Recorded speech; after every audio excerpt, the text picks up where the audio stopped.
Good afternoon, my people. We're back. CHE 451 Chemical Process Technology, Module 3.1 Fluid Flow. My name is Professor Engineer J.C. Igwe. Today is 17th September 2023.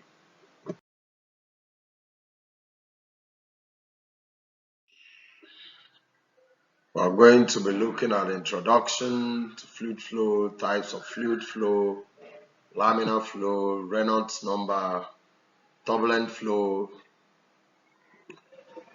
We'll look at diagram of laminar and turbulent flow, fluid dynamics, and we'll conclude. Introduction. Fluid can be defined as both gases and liquids and suspension of solid particles in gas or liquid. These are the things we'll generally call fluids.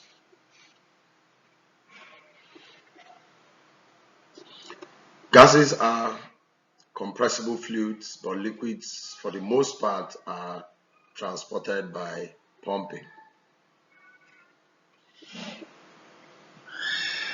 Of course, we can also, most fluids are transported by gravity flow, but sometimes also transported by pumping. Fluids are not self-supporting. They are held by boundaries of the container. The absolute boundary of the fluid is considered to adhere to the containing pipe. Therefore, no flow at extreme, like we said in the other module, the no slip condition. Therefore, no flow at extreme, but molecules undergo shearing due to frictional force. Molecules above are able to move at a slower velocity, and thus adjacent layers flow with increased velocity at a rate dependent on applied pressure. The viscous forces operating in the fluid, that is the friction between the particles, varies with the distance of the layer from the boundary. Types of fluids or types of fluid flow. We've tried to classify these: steady and unsteady flow, laminar and turbulent flow. We also have 1, 2, or 3-dimensional flow, uniform and non-uniform flow, compressible and incompressible flow, rotational and irrotational flow. We just try to differentiate these flows. Sometimes two of these types can also look similar. For instance, when you look at steady and unsteady flow, it's the same as uniform and non-uniform flow. Laminar flow. This is also called streamline flow or viscous flow or plug flow. The flow of liquid through a duct or over a flat plate is either laminar or turbulent, depending on the properties of the fluid, such as viscosity, we mentioned viscosity before, density, and mean flow velocity. This also depends on characteristics of the pipe, such as pipe diameter and surface roughness. Laminar flow is characterized by fluid particles moving well-defined straight parallel paths. We will soon see the diagram for laminar and turbulent flow, and we'll be able to see the difference. The molecules slide over each other, so there is constant velocity throughout the pipe. In fact, we can liken this laminar and turbulent flow as when you open your pipe. You have a GP tank filled with water.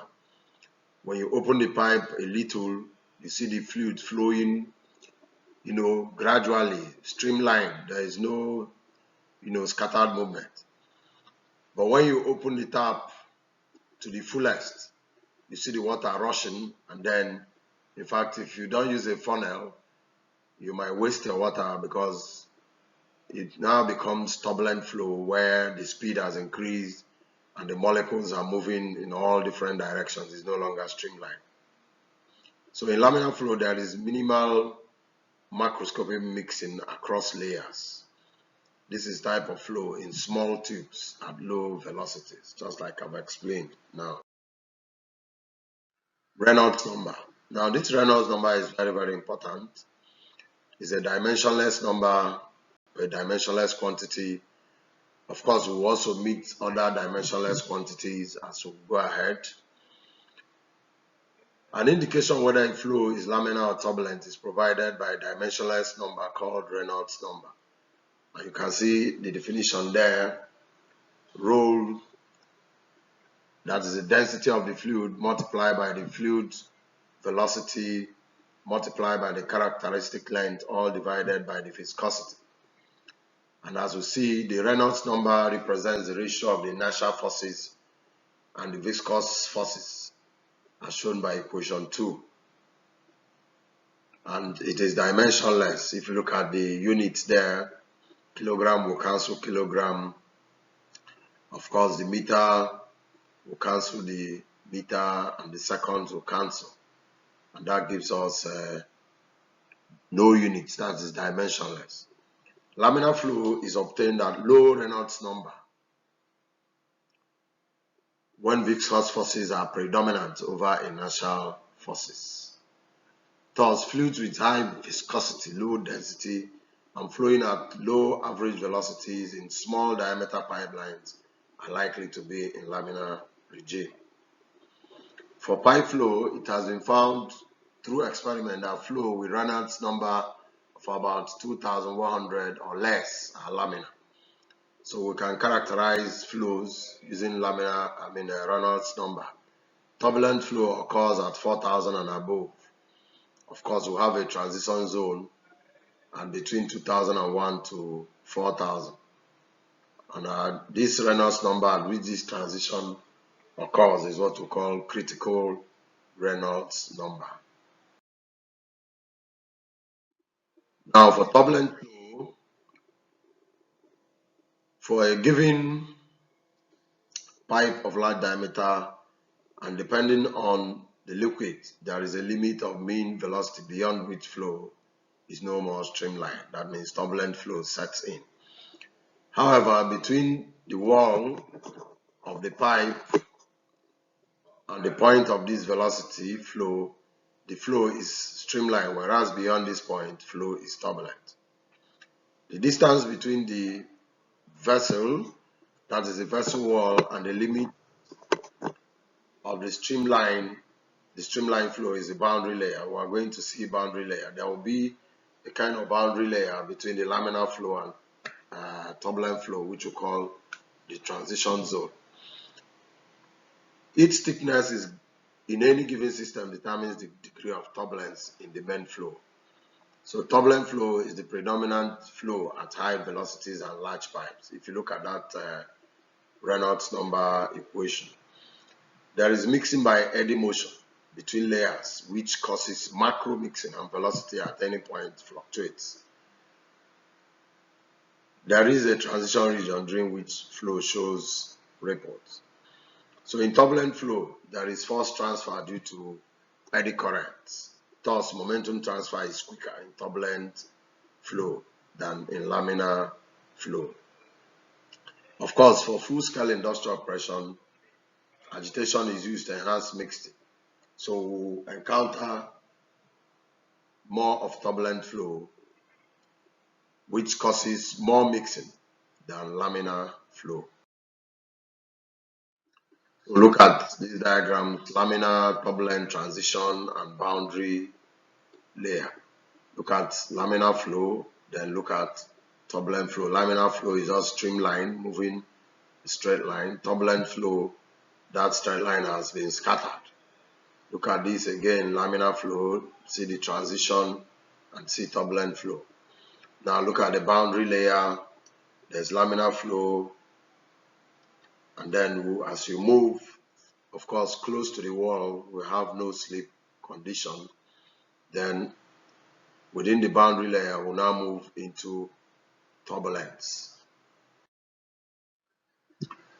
Now, fluid dynamics, we want to do a little calculation, to calculate the shear stress of the fluid or pressure drop as the fluid is moving through the pipe.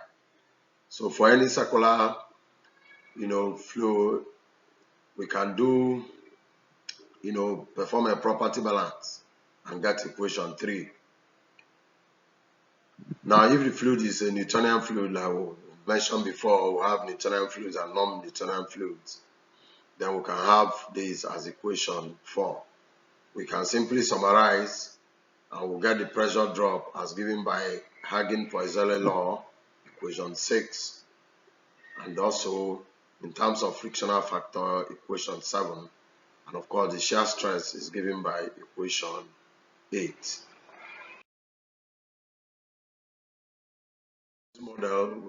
This module, we've been able to look at fluids, types of fluids, introduction to fluid flow, looked at laminar and turbulent flow, looked at Reynolds number, inertial forces and shear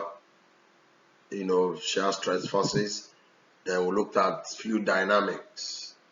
Thank you very much. See you in the next class.